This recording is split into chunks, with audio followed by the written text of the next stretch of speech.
Então, coloquei aqui para a gente gravar. Se alguém for contra, pode falar que eu paro. Mas aí essa gravação depois eu vou colocar disponível para vocês no YouTube do curso. Então eu vou mandar para eles, tá? E aí eles publicam para mim o detalhe, tá? Então olha só, a primeira coisa é o seguinte, tá? Eu tenho aqui, eu vou até aproveitar que eu tenho uma imagem que eu quero puxar aqui. E eu já vou puxá-la de uma vez para eu colocar ali e a gente já discutir algumas coisas.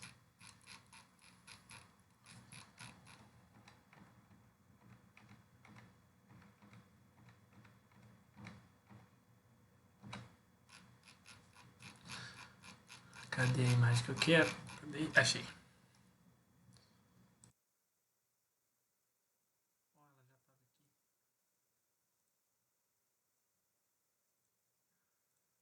Então daqui a pouco eu colo ela aqui, mas qual que é a ideia aqui, tá? A ideia é de que semana passada a gente trabalhou com interação entre cargas. Então eu tinha uma carga positiva, eu tinha uma carga negativa, e entre essas duas cargas a gente teria uma força de atração. Então entre essas duas cargas a gente tem uma força de atração entre elas, e essa força de atração pode ser calculada como K, não, esse K é maiúsculo, perdão. K Q1, Q2 sobre D ao quadrado. Então, isso que a gente discutiu semana passada, e essa daqui é a nossa lei de Coulomb. Tá? Então, a gente conseguiu discutir um pouco aí, né, dessa ideia do que a gente estava trabalhando aqui, que seria a força entre cargas. Tá? E aí, nesse caso aqui, a gente tem uma força de atração, e no caso de cargas, né, com o mesmo sinal, a gente tem uma força de repulsão. Tá? Então, se eu tiver duas cargas negativas, elas vão se repelir. Se eu tiver duas cargas positivas, elas vão se repelir também. Só no caso de eu ter uma carga positiva e uma carga negativa, que eu vou ter ali uma atração. Então, vamos lá. Se a gente agora, né, pensar numa carga maior, tá? Então a gente vai pensar aqui numa carga maior. Eu vou chamar de Q, tá? E a gente queira aqui, né, usar uma carga de prova, tá? Então essa daqui é a carga fonte. E essa daqui, petititinha, eu vou chamar de carga de prova. O que acontece, né? Esta carga fonte, ela emana um tipo de energia ali, né? Um tipo de influência em torno das outras cargas. Então, por exemplo, se essa carga é positiva e a carga de prova também é positiva, perceba que ela vai fazer uma força de repulsão entre elas. Então a gente teria uma força de repulsão aqui, igual a gente já tinha visto, igual a gente já tinha discutido. Só que tem uma outra coisa, né, que essa carga fonte consegue produzir, né, no seu entorno, que é o campo elétrico. Então, o campo elétrico, né, eu vou buscar aqui a fonte, o livro que eu estou trabalhando. Então, olha só, ele traz uma definição, eu vou até aproveitar para pegar essa definição para vocês. Vou pegar a definição primeiro, depois eu pego a imagem que eu quero. E aí eu coloco aqui, porque eu acredito que facilita depois, na hora que vocês pegarem esse documento aqui, né? Então, o campo elétrico ele é uma propriedade física estabelecida nos pontos do espaço que estão sob uma influência de uma carga fonte. Então, ele basicamente seria uma propriedade física que vai estabelecer uma relação entre uma carga prova e uma carga fonte. Então, essa carga fonte ela vai exercer uma influência sobre uma carga de prova, ou seja, sobre uma carga bem menor do que ela. Tá? Só que o campo elétrico ele não depende do sinal da carga, tá? Ele só depende do sinal da fonte. Então, toda a fonte que tiver carga positiva, ela emana um campo elétrico saindo dele. Tá? O campo elétrico, a gente representa ele pela letra E. E ele é um vetor, veja que ele tem setinhas. Tá? Então, por isso que a gente coloca o símbolo de vetor aqui em cima. Agora, se essa carga fonte for negativa, ela vai ter um campo elétrico entrando na sua estrutura. Então, se ela for negativa, ela vai ter um campo elétrico entrando. Tá? E aí, o que significa isso? Significa que se eu tenho uma carga fonte positiva,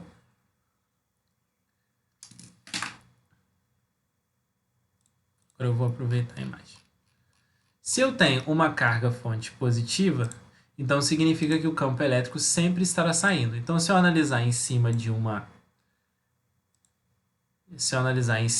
carga prova específica, a gente vai ter que todas as vezes, olha só, todas as vezes que eu tiver uma fonte positiva, que é o caso dos dois vermelhinhos aqui, o nosso campo elétrico, que é a nossa seta preta aqui, ó, representada pela letra E, ele vai estar saindo da fonte, ou seja, ele tem uma direção aqui saindo desta carga fonte, que é o vermelhão grandão. Agora, toda vez que eu tiver uma carga negativa, como os dois exemplos aqui de baixo, a gente vai ter um campo elétrico chegando na nossa estrutura. Então, esse campo elétrico, ele vai aqui ser um campo elétrico de aproximação. Veja que ele também colocou aqui pra gente a força elétrica. A força elétrica ela depende das duas cargas, ou seja, se a carga fonte é positiva e a de prova também é positiva, a gente tem uma repulsão, então a força está para fora. Se a carga de fonte é positiva e a carga de prova é negativa, a gente tem uma força de atração, então ela está em direção ao quê? Em direção à carga fonte. E o mesmo acontece aqui embaixo, se a gente tem cargas diferentes, uma fonte negativa e uma prova positiva, a gente tem uma força elétrica de atração.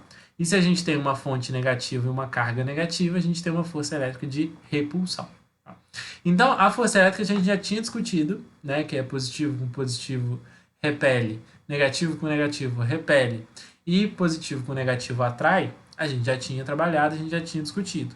Agora, a gente não tinha detalhado a questão do campo. Então, o campo você vai olhar só para a fonte. Se a fonte for uma carga positiva, ele vai gerar um campo saindo.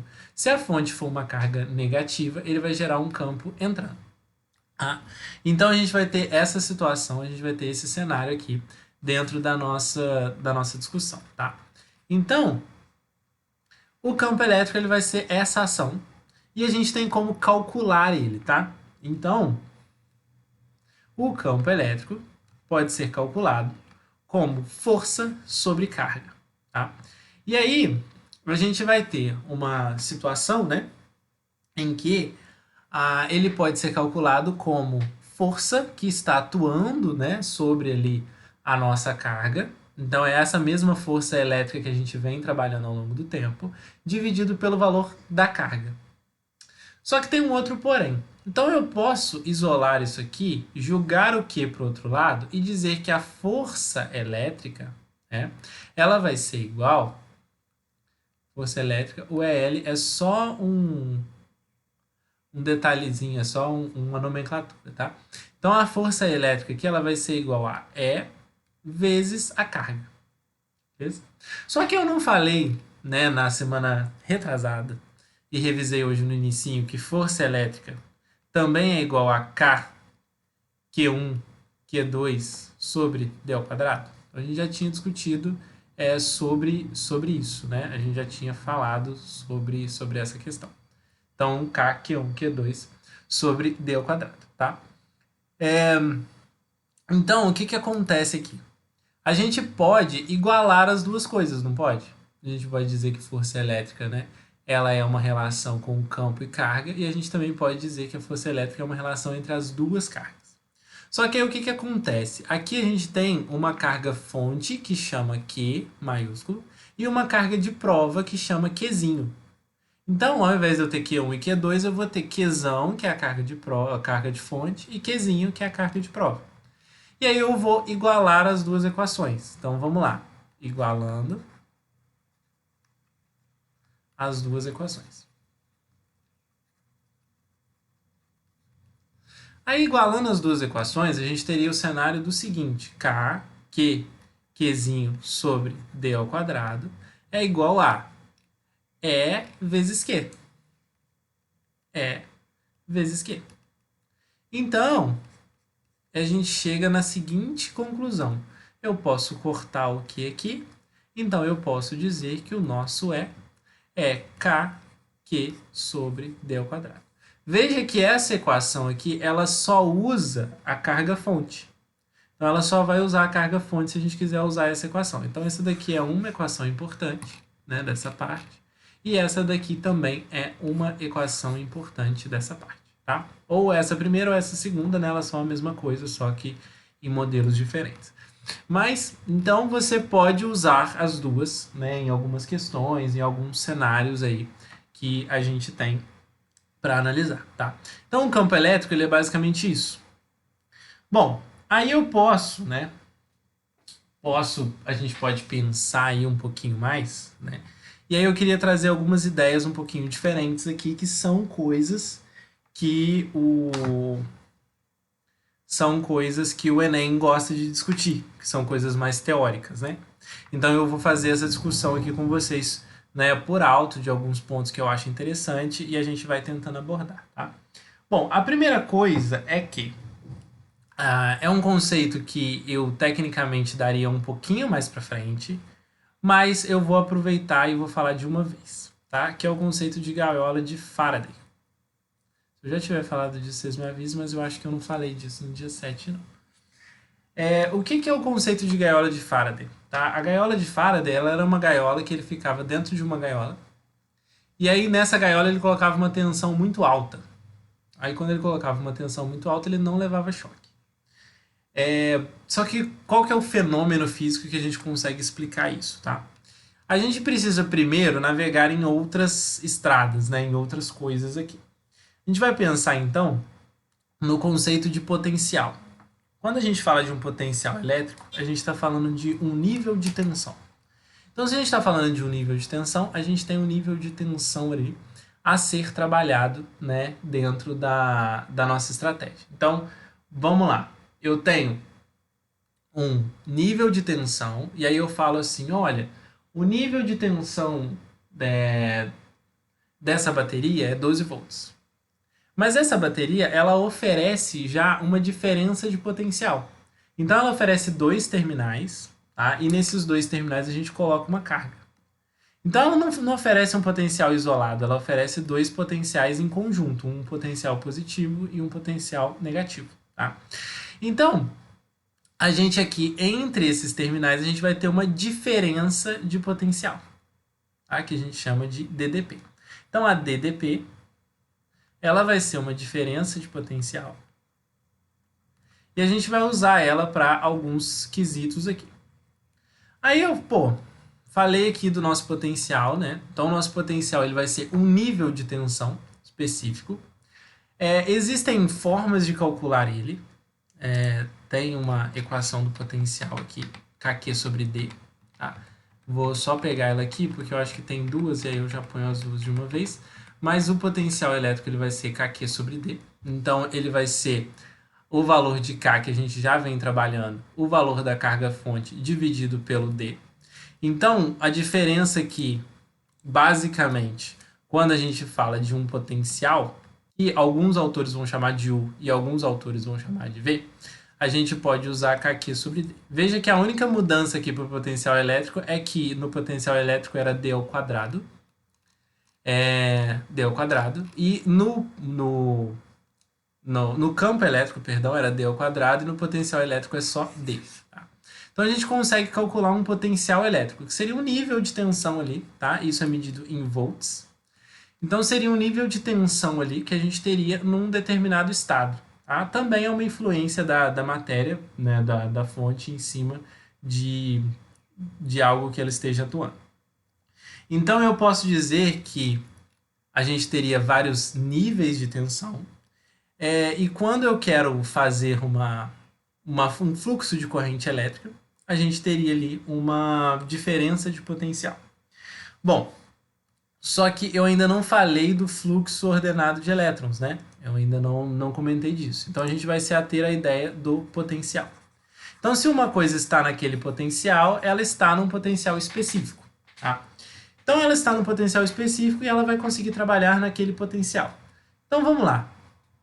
Se eu tenho um potencial de 12 volts, tudo que está ligado nesse potencial, ele também vai ter 12 volts. Se eu tenho um potencial de 127 volts, tudo que está ligado naquele 127 volts vai também ter um potencial de 127 volts. Só que eu posso fazer o seguinte, eu posso criar uma diferença, né? Então eu posso dizer aqui, que eu estou colocando uma DDP, eu estou colocando uma fonte que varia uma tensão num valor de 5 volts. E aí ela vai gerar para mim uma diferença de potencial. Quando eu provoco uma diferença de potencial em cima de qualquer elemento que seja, ele vai produzir alguma coisa. Então, por exemplo, no nosso chuveiro de casa, quando você liga ele na tomada, ou seja, você liga ele nos dois fios, você está provocando uma passagem de corrente elétrica. E o que é basicamente a passagem de corrente elétrica? A passagem de corrente elétrica ela vai ser um fluxo ordenado de elétrons. Então, quando a gente vai ter um fluxo ordenado de carga, um fluxo ordenado de elétrons, esses elétrons vão colocar um efeito em cima da estrutura. Então, no caso do nosso chuveiro, o que a gente espera é que ele aqueça aquela resistência. Tá? A resistência ela é simbolizada desse jeito aqui. Então a gente espera que ele vai aquecer aquela resistência, porque a finalidade do chuveiro é aquecer a água. Então ele aquece a resistência, a água bate na resistência e a água sai quentinha no banho.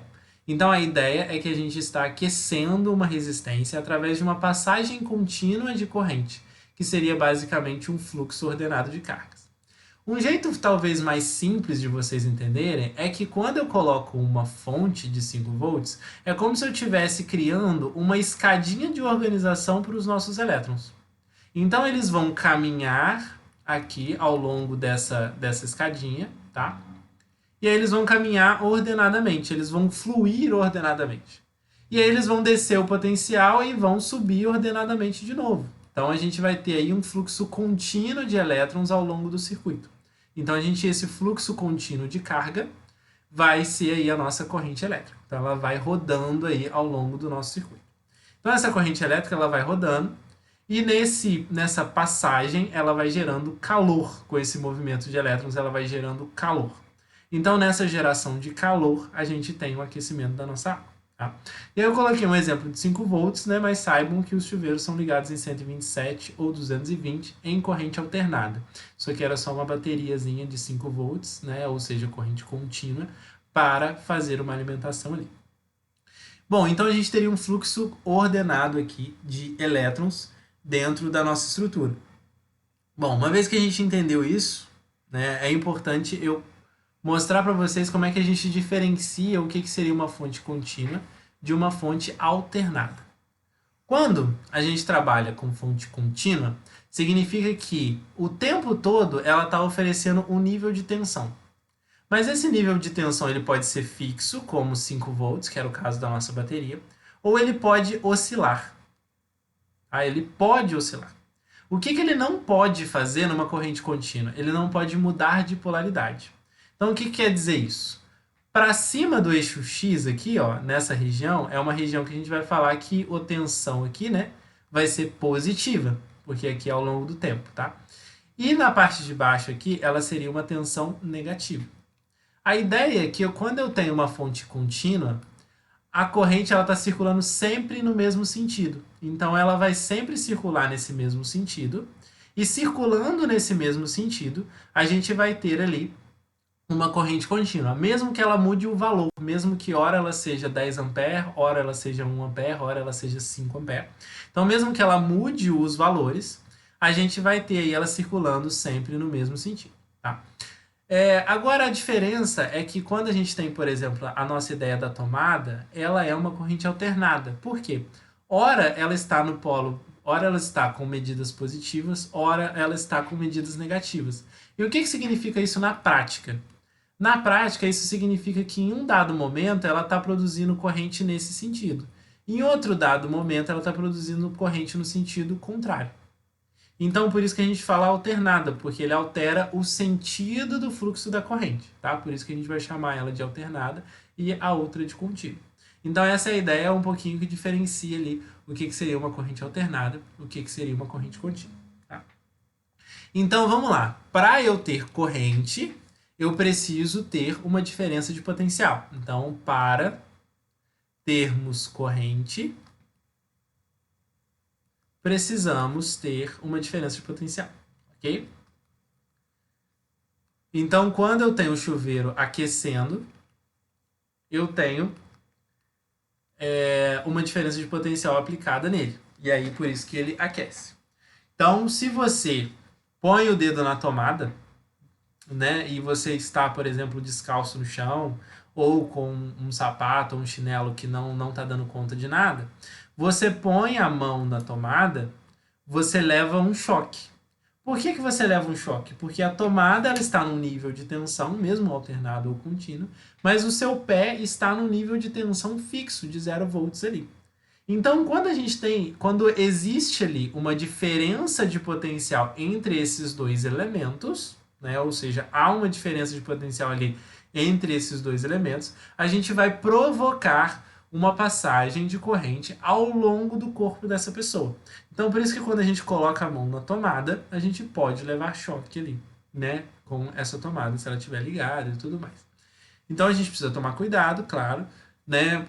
Se chuveiros metálicos, né? Os chuveiros metálicos também podem ser perigosos, porque se a fase soltar ali, ou acontecer alguma coisa, você esbarrar na carcaça e ela estiver energizada e você estiver com o pé no chão, você pode levar choque. Então, ou seja, seria a passagem da corrente ao longo do seu corpo. E tensões de 127 volts e 220 volts, que são tensões residenciais alternadas, elas podem matar sim, tá? Elas são perigosas também. Então é importante que a gente tenha o máximo de cuidado possível para lidar com elas. Mas lembra que só existe a passagem da corrente se houver uma diferença de potencial. Então, se não houver uma diferença de potencial, não há passagem de corrente. E aí, por isso que eu estou explicando isso, porque agora eu vou dar o exemplo, né, da gaiola de Faraday. Então suponha para mim que aqui tinha um ônibus que vocês estavam, tá? Aqui tinha um ônibus. Minhas habilidades artísticas são limitadas. Vou colocar aqui o ônibus do CPLM, tá? Tem um ônibus aqui. Então, vocês estavam aqui dentro desse busão. Só que aí aconteceu um problema. Tá? O motorista que estava nesse ônibus, ele desmaiou. Ele teve alguma situação médica e ele desmaiou no volante. Só que aí nesse desmaiar no volante, ele acertou um poste. O poste, né, se quebrou aqui e o fio, né, ou um dos fios arrebentou e esse fio que arrebentou encostou na carcaça do nosso ônibus, tá? Então a gente tem um poste quebrado aqui e esse fio encostou na carcaça do ônibus. Tá? A minha dúvida para vocês hoje é como é que vocês saem seguros, né? Quais que seriam as estratégias que a gente poderia tomar aqui para sair em segurança, né? Ou o caminho mais adequado para se tomar. Então vamos lá.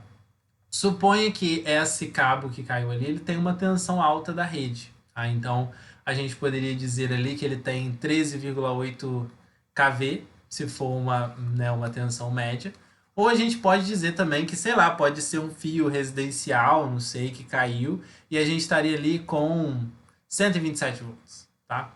Então, beleza, estamos ali com 127 volts, para não desesperar demais, mas lembrem que 127 ou 220 pode matar, então a gente está correndo um certo risco. Tá? Então vamos lá. Se esse fio encostou no ônibus aqui, então quando ele encosta na carcaça do ônibus, toda a carcaça do ônibus fica nesse potencial. Tá?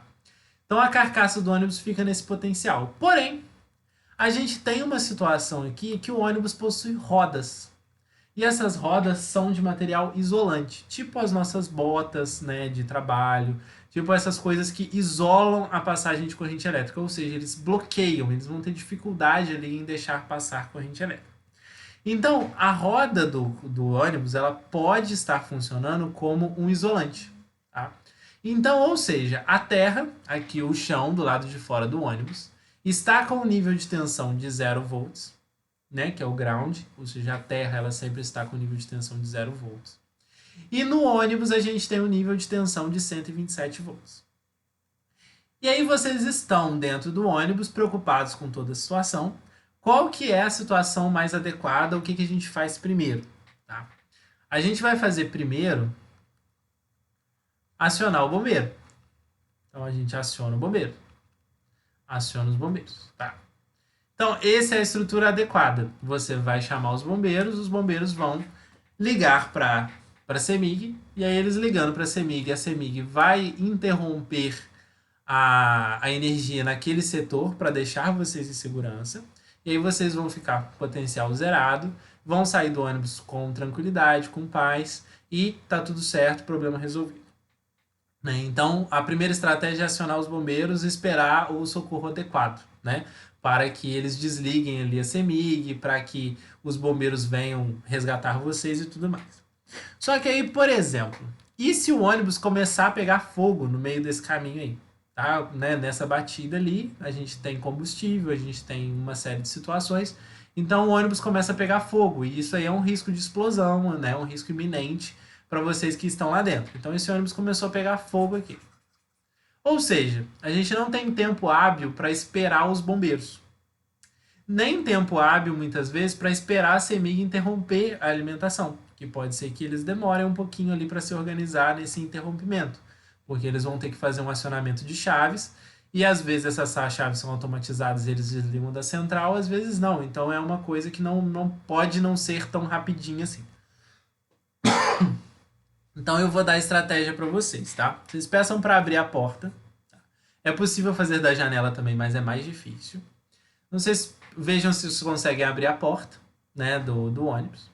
E aí nessa abertura das portas do ônibus, vocês ali têm um acesso ao chão. O problema é que a carcaça do ônibus está em 127 volts. Então isso significa que vocês que estão encostados na carcaça do ônibus também estão nesse potencial. Mas vocês não levaram choque ainda até esse momento, simplesmente pelo fato de que vocês estão isolados da terra. Ou seja, as rodas do ônibus, os pneus do ônibus estão protegendo vocês. Então, uma vez que os pneus do ônibus estão protegendo vocês, eles criaram ali uma isolação do circuito entre vocês e o terra. Só que no momento que você descer aqui, ou seja, você colocou uma perna aqui dentro e uma perna aqui fora quando você estava descendo, você vai levar um choque. Por quê? Você tem uma parte do seu corpo no 0 volts e uma parte do seu corpo no 127. Então você está criando essa diferença de potencial entre a rede e o terra. Então, se você está criando essa diferença de potencial, uma corrente passa a circular pelo seu corpo. Então, qual que é a estratégia mais adequada nessa situação extrema? É você saltar do ônibus. Porque uma vez que você salta do ônibus, você estava no potencial de 127 volts. E agora você vai encostar no solo sem encostar no ônibus ao mesmo tempo. Então você tem que saltar para longe do ônibus e não pode encostar em nenhuma parte do ônibus e do chão ao mesmo tempo. Se você consegue fazer esse salto, né, e cair na terra, você vai sair de um potencial de 127 volts para um potencial de 0 volts e vai conseguir ali se escapar dessa situação de risco. Então a gente chama isso de gaiola de Faraday. Por quê? A gaiola de Faraday é você estar num potencial mais alto sem levar choque. Então você consegue ficar num nível de potencial alto, né? Poderia ser 127, poderia ser até maior, sem levar um choque ali, sem correr riscos ali. Mas percebam que o pneu do ônibus ele tem uma limitação uma limitação ali de bloqueio, né? De isolação entre o ônibus e a terra. E ele pode ter falhas, ele pode ter ali um pedaço de ferro colado, preso nele, um prego tá agarrado nele. Então a gente tem uma série de riscos ali dessa isolação não estar funcionando bem. Mas o adequado é que se você está numa situação dessa de limite, é que você salte do ônibus. Saltando do ônibus, garantindo que você não encoste no ônibus e no chão ao mesmo tempo, você não levaria choque. E aí fique atento que você pode ajudar outras pessoas, mas você não pode encostar nessas pessoas se você já estiver no chão. Porque se você encostar nessa pessoa, você também está fechando o circuito, porque ela está num potencial, você está em outro, vocês duas levarão choque. Então você precisa recomendar que ela salte também para fora do ônibus, e você só pode encostar nela enquanto você está dentro do ônibus, ou encostar nela depois que ela já está também no terra. Então você não pode encostar nela em situações diferentes. Tá? Você não pode encostar nela, você tem que tomar cuidado aí no salvamento que você vai fazer, e não pode voltar para ajudar alguém e segurar na porta, esbarrar em alguma coisa. Então você tem que tomar uma série de cuidados ali.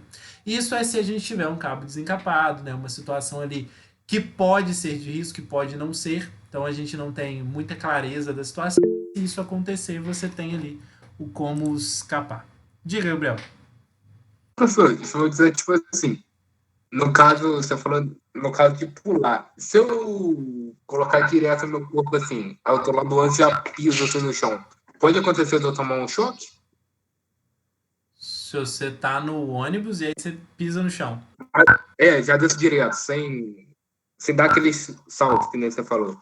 Sim, você pode, porque enquanto na hora que você tá descendo, você não vai encostar um pé no chão e o outro pé ainda vai estar encostado no ônibus. Sim, sim. Então você está fechando o circuito. Você tem um pé no 127 e um pé no zero. Então essa corrente ela vai começar a circular pelo seu corpo. Basicamente, ela vai circular entre as suas duas pernas. Assim, aí, no caso, eu poderia tomar um choque que talvez pode causar minha morte também, né? Que pode causar sua morte também. Mas provavelmente, por exemplo, normalmente o que causa a morte é o coração. Então, por exemplo, se você tiver uma mão encostada e um pé encostado no outro potencial, ele vai passar pelo coração, certo? Agora, se você esbarrar só uma perna e a outra perna, provavelmente ele vai passar entre as duas pernas. Então, ele É, passando entre as duas pernas, ele não atingiria o seu coração. Mas dependendo do nível de tensão, ele pode causar um dano sério nas suas pernas. sim, agora eu entendi, valeu. Oi? Nada. Então, ou seja, a gente teria uma situação de risco ali encostando no ônibus e no chão ao mesmo tempo, tá?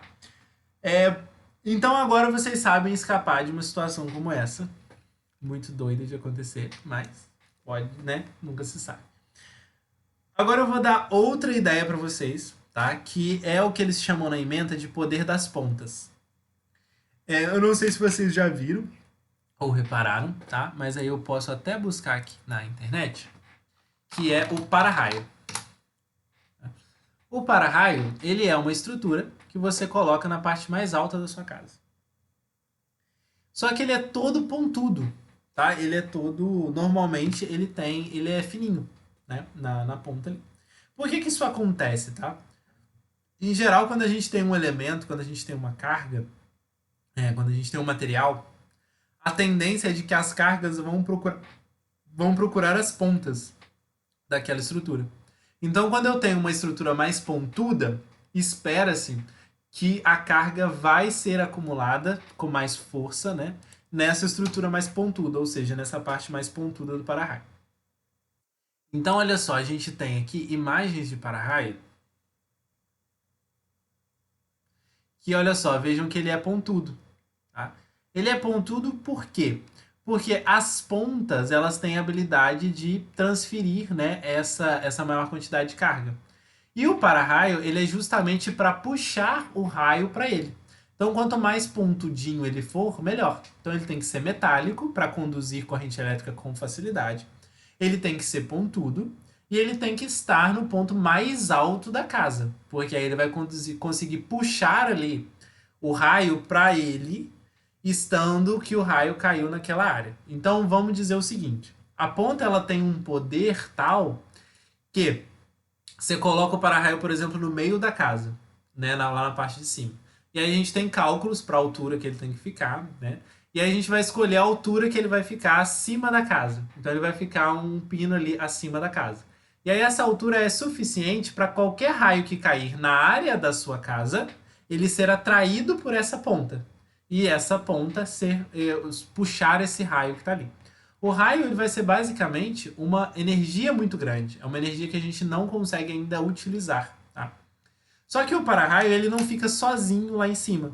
Ele fica lá em cima e a gente conecta um fio nele. E esse fio a gente desce ele pela casa, por fora da casa ali, né? A gente desce esse fio. E aí quando a gente desce esse fio até o chão. E lá no chão a gente pega uma haste metálica. E aí essa haste metálica a gente enrola o fio nela, né? A gente faz uma malha ali, a gente faz uma distribuição. E a gente coloca essa haste dentro da terra.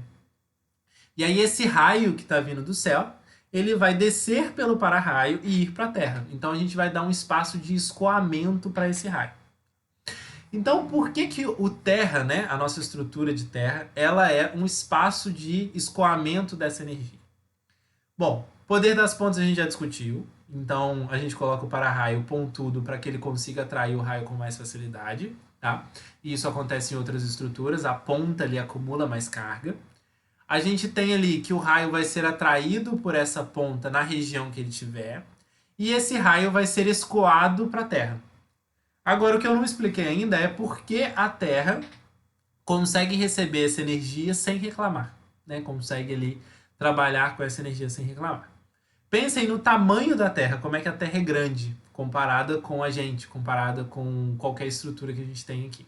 Então a Terra, né, o planeta como um todo, ele é imenso. E por ele ser imenso, ele tem muita carga dentro dele. Né? Então ele tem uma carga grandona lá dentro dele. Só que ele é tão grande, mas tão grande, que o Terra está sempre estável. Então a gente usa sempre o Terra como referência, que seria ali 0 volts. Então o Terra está sempre estável, sempre tranquilo, sempre de boa. Porque mesmo que eu coloque um pouquinho de carga nele, não vai ser suficiente para mudar a energia dele. Ele não vai ficar mais energizado ou menos energizado. Ele vai ficar sempre em equilíbrio, porque ele é muito grande quando comparado com as outras coisas. Então, se você tem alguma coisa com excesso de carga, essa carga vai ser escoada para o Terra. Se você tem uma coisa com falta de carga, o Terra, você vai puxar a carga do Terra. Então, no nosso caso aqui, o Terra vai conseguir escoar esse raio. Esse raio vai conseguir descer ali na estrutura do nosso aterramento. Tá? Ele vai descer na estrutura do nosso aterramento e vai escoar pela Terra. Então, aqui dentro dessa ideia, a gente tem o que a gente chama de SPDA, que é Sistema de Proteção contra Descargas Atmosféricas. Então, há alguns estudos, há algumas coisas, né, muitos estudos inclusive, que fazem com que a gente tenha cálculos precisos, com que a gente tenha estruturas ali, né, bem efetivas para atrair esse raio dentro dessa região e escoar ele para a Terra de maneira eficaz. Tá? E aí você não teria risco para os moderadores do prédio, você também não teria risco para a instalação elétrica do prédio. Então, um aterramento perfeito, bem feito, ele vai proteger tanto as pessoas quanto os equipamentos daquela casa, tá? Que ele vai escoar esse raio aí para esse aterramento. Então, um aterramento bem feito, direitinho, ele vai conseguir ali escoar essa energia para dentro do terra. Então, a gente conseguiria trabalhar aí com esse escoamento. Então, essas são meio que as duas curiosidades que eu queria trazer importantes, né, adicionadas aí ao conceito de campo elétrico e o conceito de potencial elétrico.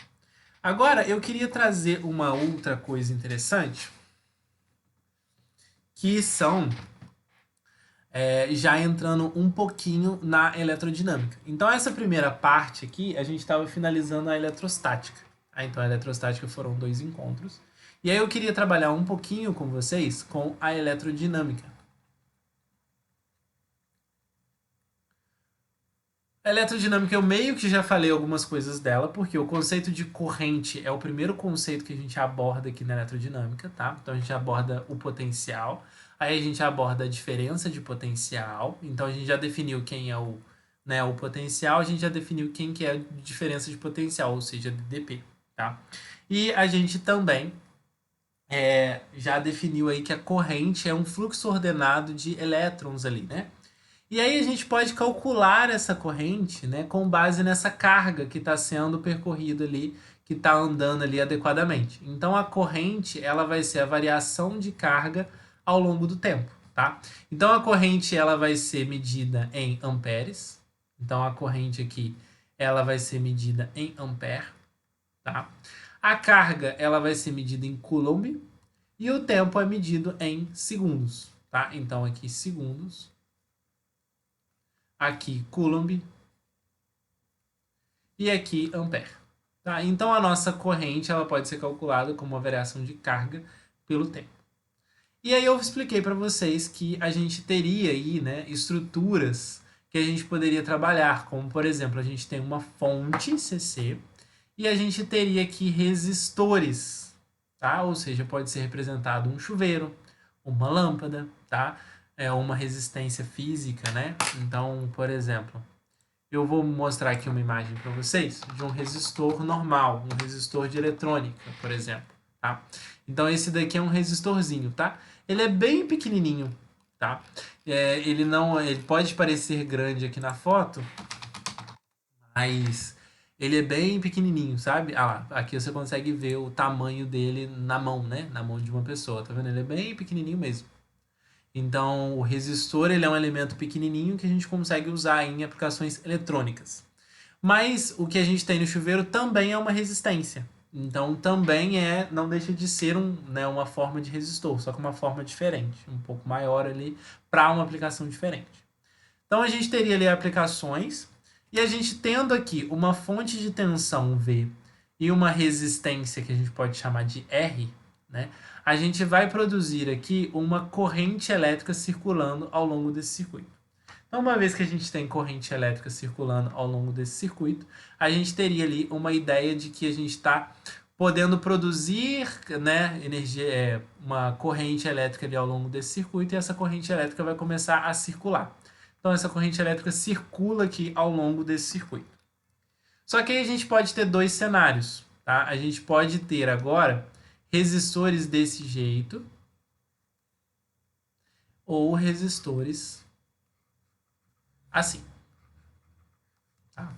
Essa daqui é o que a gente chama de associação de resistores em série. Isso daqui é o que a gente chama de associação em paralelo. Tá? Então a gente vai ter aqui associação em série no primeiro caso, associação em paralelo no segundo caso. O que acontece com uma associação em série? A gente vai dizer que nessa situação nós temos a mesma corrente entre os elementos. Então o que significa isso? Eu não estou produzindo uma corrente que sai aqui da fonte, só que essa corrente está circulando aqui nessa resistência e está indo para essa outra e está voltando. Olha só, veja que a mesma corrente que saiu, ela retornou e ela fez o caminho. Então a gente tem a mesma corrente. Agora, quando eu trabalho aqui, olha só, eu tenho uma corrente saindo aqui, e aí eu tenho uma corrente descendo aqui, e eu tenho outra corrente descendo aqui. Veja que esta corrente que está chegando, ela se divide nas outras duas. Então, uma vez que essa corrente está chegando aqui, ela vai se dividindo nas outras duas. Então, uma vez que ela se divide nas outras duas, a gente vai ter aqui uma divisão de corrente. Então, na associação em paralelo, a gente não tem a mesma corrente. Porém, a gente vai ter a mesma tensão em cima deles. O que é a tensão? É a diferença de potencial que a gente acabou de discutir, tá? Então, é a DDP. Ou seja, é uma diferença de potencial que eu estou colocando ali para ele. Então, essa daqui vai ser a nossa diferença de potencial, também conhecida como DDP. Só que como que eu vejo que eles têm a mesma diferença de potencial? Vocês vão analisar aqui para mim, dentro desse circuitinho, ó, o seguinte. Veja que a diferença de potencial ela é provocada por essa fonte. Essa fonte a gente pode chamar de V1. Então, em cima dessa fonte, a gente vai ter uma diferença de potencial. E aí eu coloquei aqui uma diferença de potencial entre esses dois pontos. Mas veja que esse ponto aqui da fonte, ó, que eu marquei aqui de vermelho, é o mesmo ponto, ó, desse outro aqui. A gente só tem um fio conduzindo aqui, mas sem resistência nenhuma. Então, esses pontos aqui são pontos em comum. Então, veja que eles estão em paralelo, porque a tensão que está aqui na fonte, ela vai ser a mesma tensão que está aqui na carga. E, por consequência, esse resistor aqui está em paralelo com esse resistor aqui. Por quê?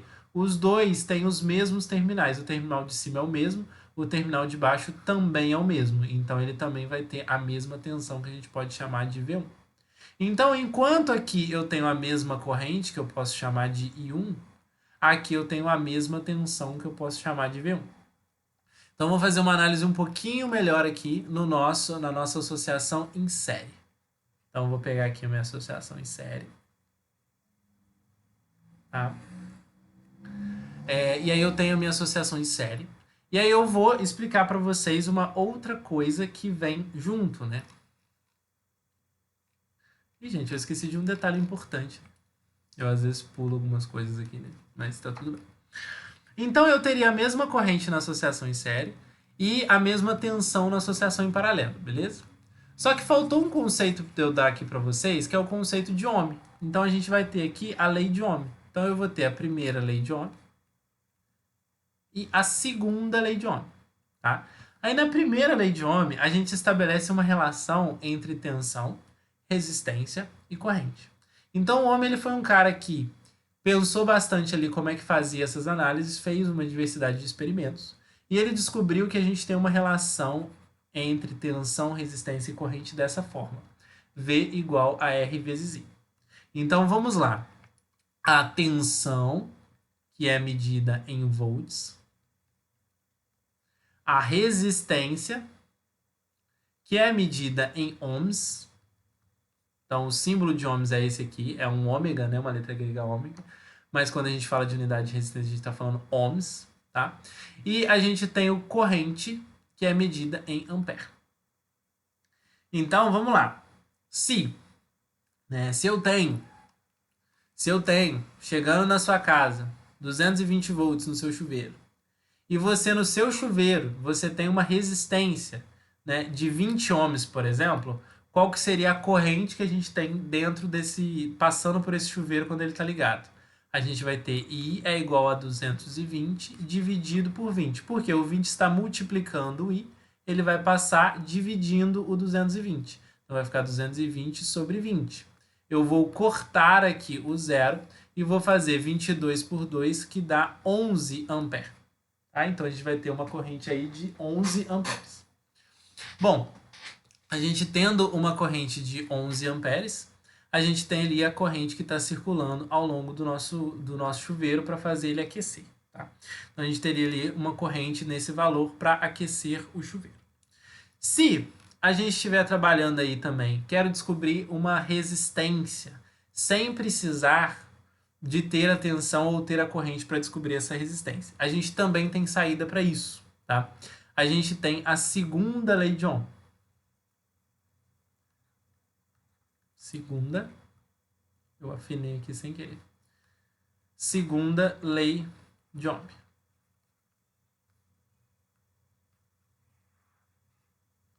Ver que a escrita aqui não está das melhores hoje. Deixa eu ver aqui, deve dar mais ou menos. Então, segunda lei de Ohm.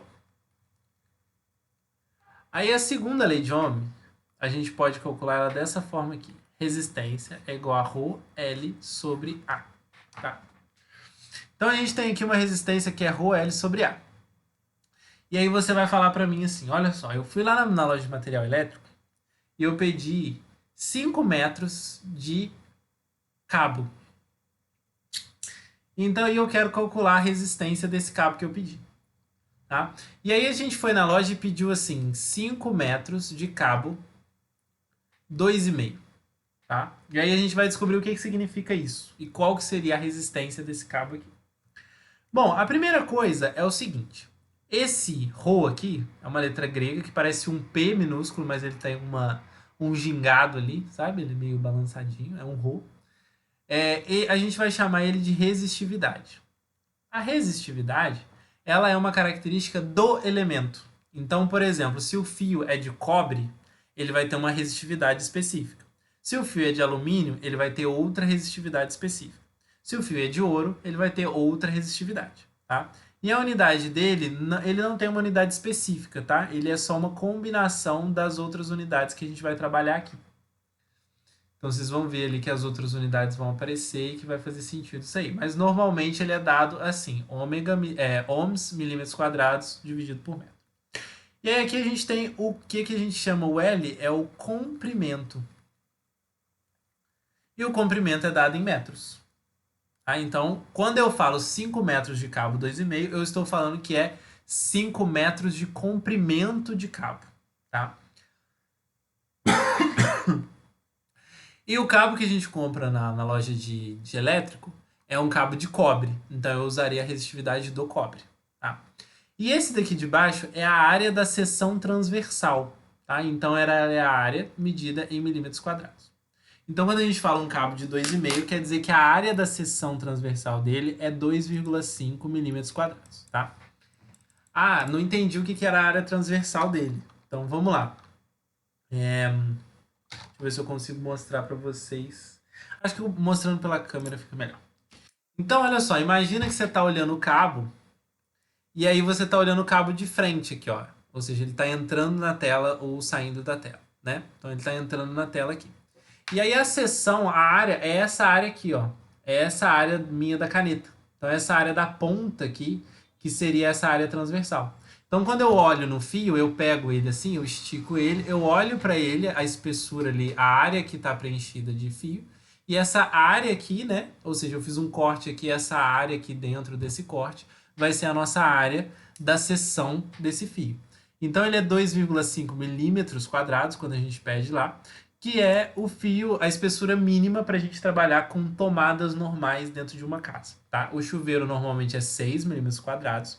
E para iluminação, o mínimo recomendado por norma é 1,5 milímetros quadrados, só para iluminação. Então, a iluminação pode ser 1,5 milímetros quadrados, tá? Tomadas, o mínimo é 2,5 milímetros quadrados. E chuveiro, 6 milímetros quadrados. Ah, eu preciso saber isso de cor? Não, você não precisa saber isso de cor. Você precisa saber só que o cabo ali, olhando ele de frente ali, né? Ou seja, essa área dessa seção, vai ser a nossa medida ali do que a gente tem ali de condução. Então vamos fazer o seguinte, vamos procurar aqui a resistividade do cobre na internet, porque eu não sei ela de cabeça, porque ela é um valor perdido, um valor grande, né, provavelmente. Resistividade do cobre.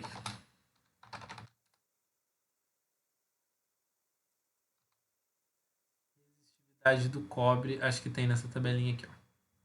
Ah lá, ômega, ohms, milímetros quadrados, dividido por metro. O do cobre é 0,0172. Então, a resistividade do cobre, 0,0172. Então, ó, 0,0172 ômega milímetros quadrados dividido por metro. Tá? Essa é a resistividade do cobre. Como a gente foi lá na loja de material de construção, a gente pediu 5 metros. E a gente pediu ele com uma área de 2,5 milímetros quadrados. Então a gente vai substituir isso aqui na nossa equação. Então quando eu substituo na nossa equação, eu vou ficar com R igual a ρ 0,0172 L 5 metros sobre a área 2,5. Tá? Então eu vou ter aqui, olha, eu posso simplificar 5 dividido por 2,5 que dá 2 e fazer 2 vezes 0,0172. Então a gente teria aí 0,0344. Essa seria aqui pra gente a resistência medida em ohms, tá? Então é ohms assim. Essa seria a resistência do fio de cobre que a gente comprou, dos 5 metros de fio de cobre que a gente comprou. Então se eu comprar mais, ele vai ter uma resistência maior, né? Se eu comprar mais comprimento, ele vai ter uma resistência maior. Se eu comprar uma espessura do fio menor, ele vai ter uma resistência maior. E se eu comprar uma espessura do fio maior, ele vai ter uma resistência menor, porque eles são inversamente proporcionais, tá vendo? Agora, o comprimento ele é diretamente proporcional com a resistência. Eu tenho mais comprimento, eu tenho mais resistência. Se eu tenho menos comprimento, eu tenho menos resistência. Então, a gente teria aqui uma ideia, né, de como a gente calcula a resistência em cima de uma situação. Então, vou dar só um repasse aqui até esse ponto para a gente ir para mais um ponto. Então vamos lá.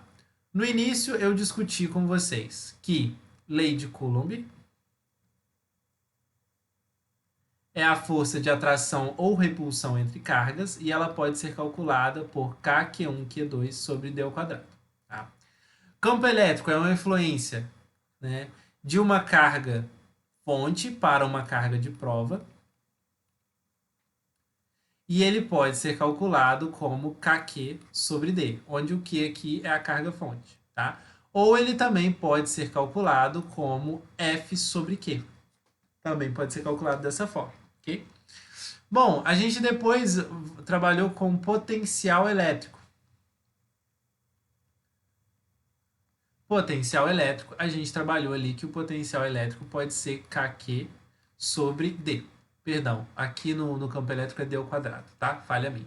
Então, o campo elétrico Kq sobre D ao quadrado e o potencial elétrico Kq sobre D. A gente discutiu o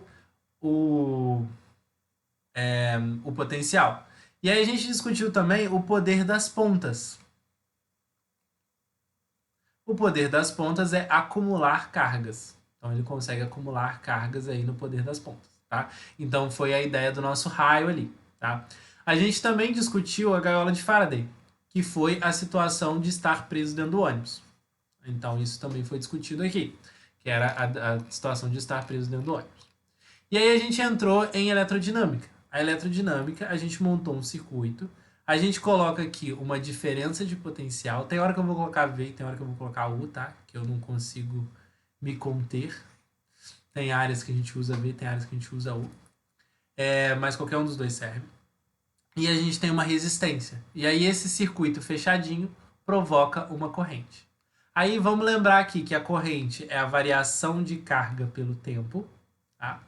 E a gente também pode calcular utilizando as leis de Ohm. Então a lei de Ohm número 1 é V igual a RI. Então eu tenho uma relação entre tensão, resistência e corrente. E aí a gente fez o exemplo do chuveiro para a gente conseguir entender melhor aí como é que ele funciona.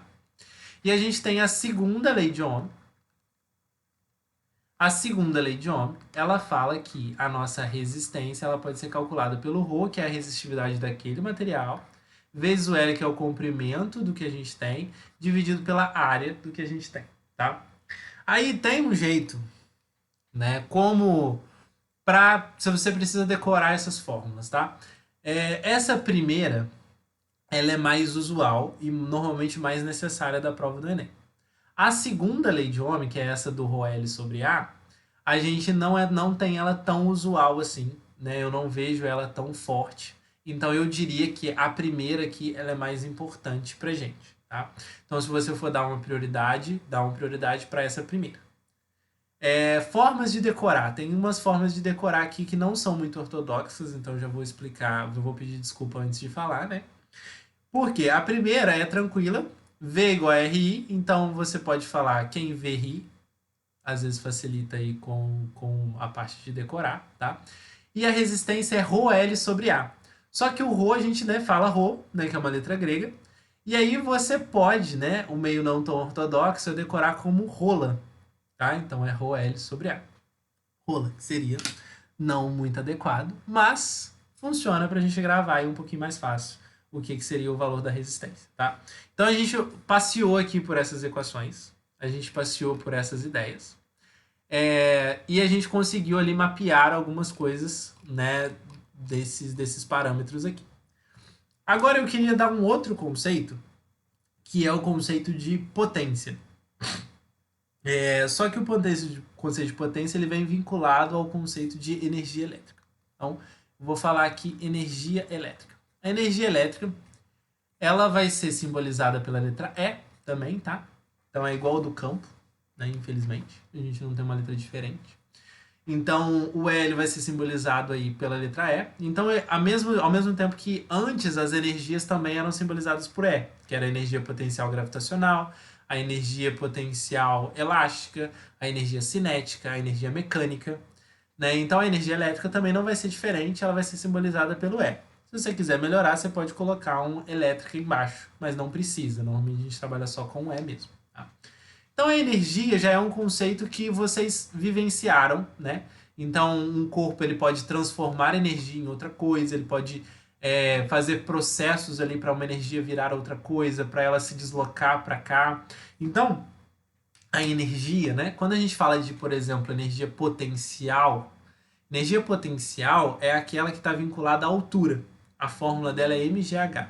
Então, uma pessoa que está no 10º andar do prédio, ela tem uma energia potencial acumulada, de acordo com a altura que ela está, a 30 metros de altura. Agora, quando a gente fala de energia cinética, é uma energia vinculada à velocidade. Então, quando a gente está correndo, a gente tem uma energia cinética vinculada a esse correr. Então, se a gente corre, a energia cinética ele está vinculada a esse ato de correr. Tá? Então, uma vez que eu estou correndo, né? Se, por exemplo, eu vou fazer um salto de bungee jump, eu saltei de uma altura onde eu tinha energia potencial e eu saltei. Nesse salto, eu estou ganhando velocidade. Então, a energia potencial gravitacional está se transformando em energia cinética, ou seja, a gente está deixando de ter altura para ter velocidade. Então você consegue transformar uma energia em outra energia. Tá? Então a ideia de energia elétrica ela passeia aí por essas questões também. Só que aí a gente vai ter o seguinte, né? A gente vai ter que potência, que é o segundo conceito que eu quero trazer. A energia ela vai ser medida em joules, tá? Então, joules. Mas ela pode ser medida em outras unidades também. A potência, ela vai ser energia sobre tempo. Então, ela é energia no instante. Né? Então, a gente está pegando a quantidade de energia aí que foi gasta e dividindo pelo tempo que isso foi gasto. Então, a gente está olhando aí, basicamente, algo num instante, né? Num ponto específico. E aí, essa potência ela vai ser medida em watts, e a energia aqui em joule, e o tempo em segundos. Esse daqui seria o nosso sistema SI. Tá? Então, a nossa potência ali, ela seria um valor específico, né, da nossa energia dividido pelo tempo. E aí, o último conceito que eu vou trabalhar aqui com vocês é fazer um exemplinho disso baseado na nossa realidade. Tá? Bom, vocês têm dúvidas até esse ponto? Quer perguntar alguma coisa?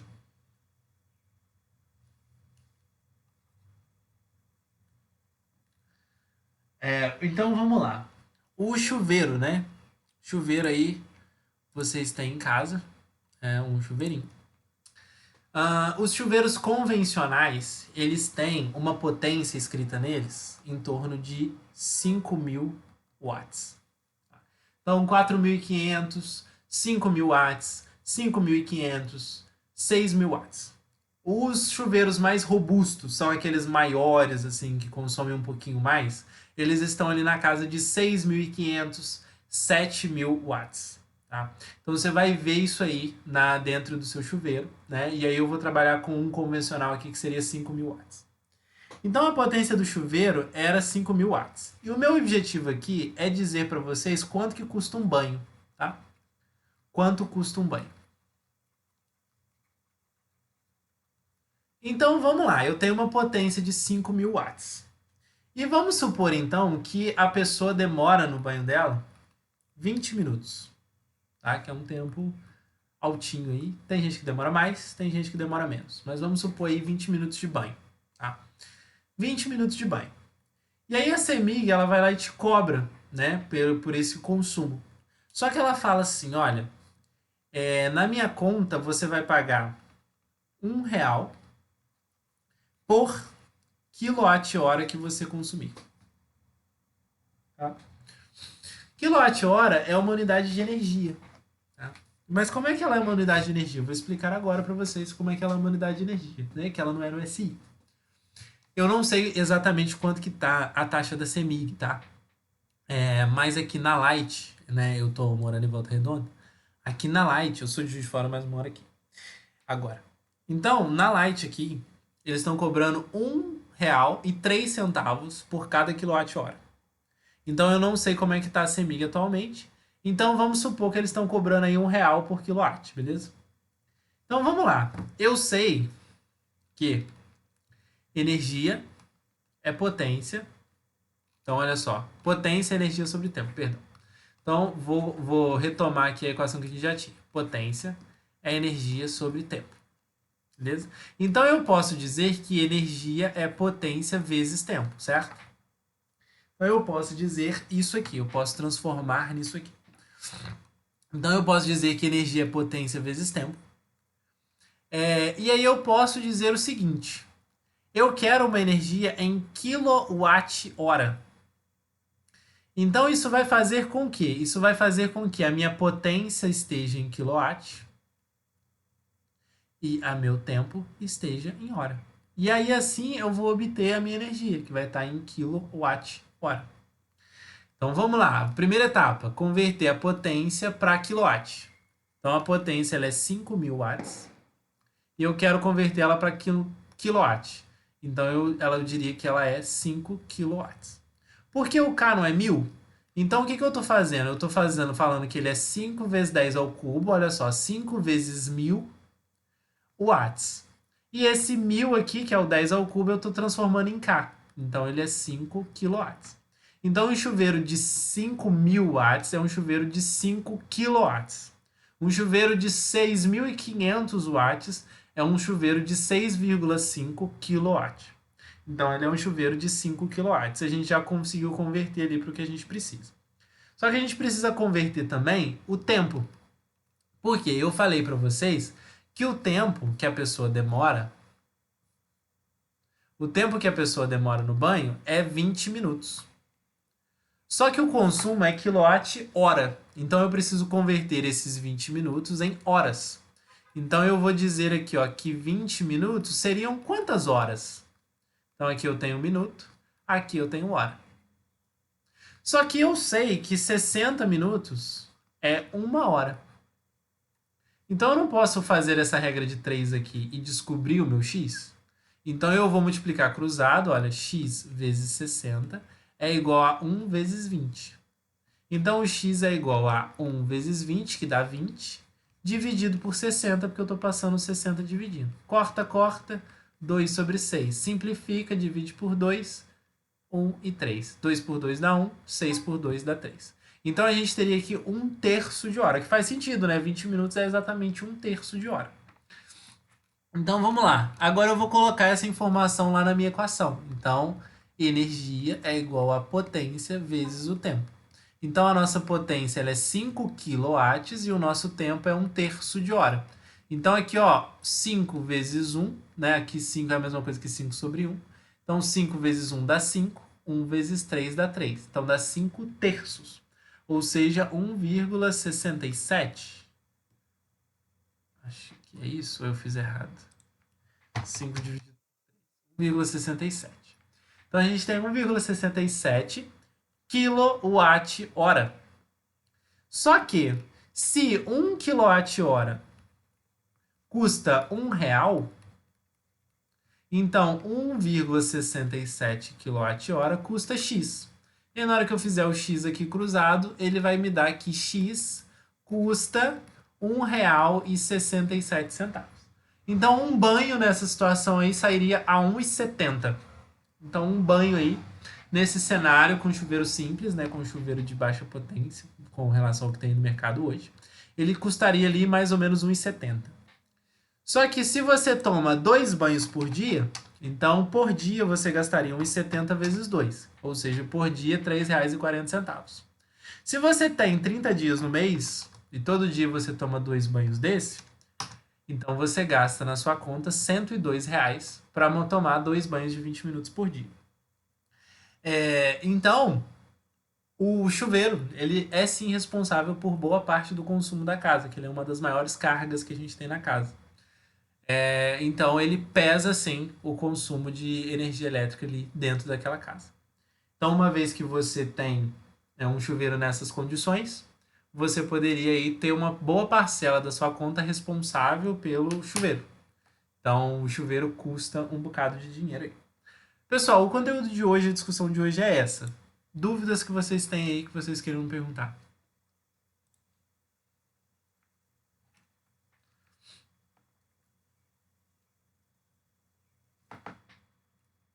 Vou falar, Gabriel. Tipo assim, no caso, se fosse. Você falou que era 1,67, né? Tipo assim, se fosse uma hora, seria o mesmo processo, só que com os 60 minutos, né, no caso? Sim, com 60 minutos. Então, olha só. Se eu tivesse aqui 20 minutos, foi 1/3 de hora, né? Só que se eu tivesse Isso. uma hora, o que mudaria aqui na minha conta? Eu substituiria o 1/3 por 1. Então, nesse mesmo chuveiro não ficaria 5 vezes 1? Sim. Então, não ficaria 5 kWh. Ou seja, se 1 kWh custa R$ 1, então um banho de 1 hora custa R$ 5. Ah, boto fé, agora eu entendi. Foi? Então, olha só. No lugar desse 1/3 aqui, eu colocaria 1, né? Sim. 1 hora. 5 vezes 1, 5. 5 kWh. 1 kWh custa R$ 1, então 5 kWh custa R$ 5.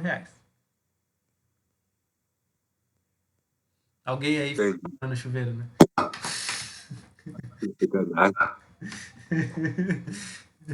Tem gente que... Uma hora de chover é muito dinheiro que você tá gastando. É muito dinheiro que você tá gastando. Por quê? Se você fica 1 hora debaixo de chuveiro e você toma, vamos lá, 1 hora debaixo de chuveiro, R$ 5. Num chuveiro simples, tá? Se for um chuveiro de 7.000, aí ele vai aumentar também. Por quê? Se for de 7.000, vai ser 7 kWh. vezes 1 hora são R$ 7 por banho. Tá? Então, ou seja, se você consumiu aqui R$ 5 num banho, você tomou um banho por dia só, isso já seria responsável por R$ 150 da sua conta. Se você toma 2 banhos por dia, já seria uma conta de R$ 300. Verdade. Sem contar que a CEMIG cobra uma taxa de iluminação pública, que normalmente é R$ 20, que já vem na sua conta.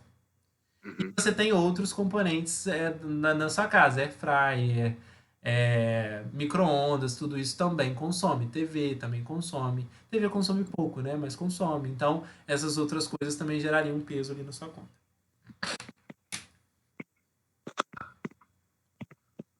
Respondeu a sua dúvida? Você quer que faça mais um exemplo? Não. Respondeu sim, obrigado. Nada. Alguém levantou a mão aí? Não sei.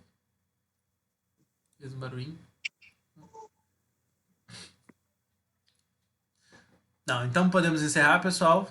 Dou-lhe uma, dou-lhe duas. Então tá.